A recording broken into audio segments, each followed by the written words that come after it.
Italy রোমে সম্প্রতি ছুরির আঘাতে নিহত বাংলাদেশের যুবক মামুন হত্যার সুষ্ঠু বিচারের দাবিতে মানববন্ধন ও প্রতিবাদ সভা অনুষ্ঠিত হয়েছে।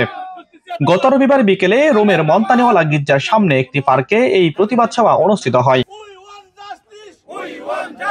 নরসিংদী জেলাবাসীর আয়োজনে প্রতিবাদ সভায় বক্তারা বলেন, মামুনের মতো একজন পরিশ্রমী মানুষকে যেভাবে হত্যা করা হয়েছে তা আমাদের হৃদয়ে রক্তক্ষরণ ঘটিয়েছে। একজন তরুণকে এভাবে হারানো শুধু পরিবারের নয়, পুরো প্রবাসী কমিউনিটির অপূরণীয় ক্ষতি। এ সময় তদন্ত সাপেক্ষে দ্রুত কঠোর শাস্তির জন্য ইতালিয়ান প্রশাসন ও দূতাবাসের প্রতি আহ্বান জানান তারা। বক্তারা আরো বলেন, প্রবাসীদের নিরাপত্তা নিশ্চিত করা না গেলে ভবিষ্যতে এই ধরনের ঘটনা আরো বাড়তে পারে। এই সময় বাংলাদেশ কমিউনিটির সাথে সংহতি জানিয়ে প্রতিবাদ সভায় বক্তব্য রাখেন রোম সিটি কর্পোরেশনের ৮ নং ওয়ার্ডের প্রেসিডেন্ট আহমেদ ইউসুফ চারি, কমিশনার বাংলাদেশি বংশোদ্ভূত কবির হোসেন সহ সিটি কর্পোরেশনের কর্মকর্তা বিন্দু।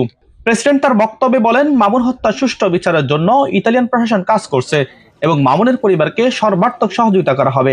এদিকে বাংলাদেশ কমিউনিটির নেতৃবৃন্দ সহ প্রবাসী বাংলাদেশিরা অংশগ্রহণ করলেও প্রতিবাদ সভায় আশা অনুরূপ উপস্থিতি না থাকায় ক্ষোভ প্রকাশ করেন বৃহত্তর ঢাকা সমিতির সভাপতি আমিনুর রহমান সালাম। সংগঠন আমাদের এই রোমের মধ্যে হয়েছে 150-এর উপরে, আমরা সংগঠনের যে অস্তিত্ব পাই। আজকে শুধু একমাত্র নরসিংদী জেলার অল্প বয়সের ছেলে মামুন হত্যার প্রতিবাদে যখন আমরা এখানে উপস্থিত হয়েছি, তখন ভরাকান্ত মন নিয়ে বলতে হয় যে সংগঠনের আর সংগঠনগুলো কোথায়। 150-এর উপরে সংগঠন, সামাজিক সংগঠন এখানে আছে রোমের মাটিতে। আজকে শুধু একমাত্র নরসিংদী জেলারই শুধু এটা তারা দাবিদার, আর কি কেউ এখানে কোনো নাই, আর কি কেউ মানবতা অনুবতা বলতে কোনো কিছু নেই।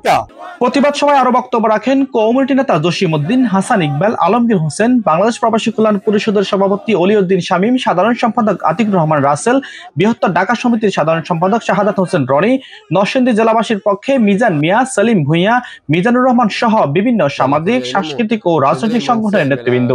সমাবেশে অংশগ্রহণকারীরা হাতে পোস্টার, ব্যানার ও নিহত মামুনের ছবি নিয়ে জুস্টিসিয়ানে ফের মামুন স্লোগানে মুখরিত করে তোলে পুরো এলাকা।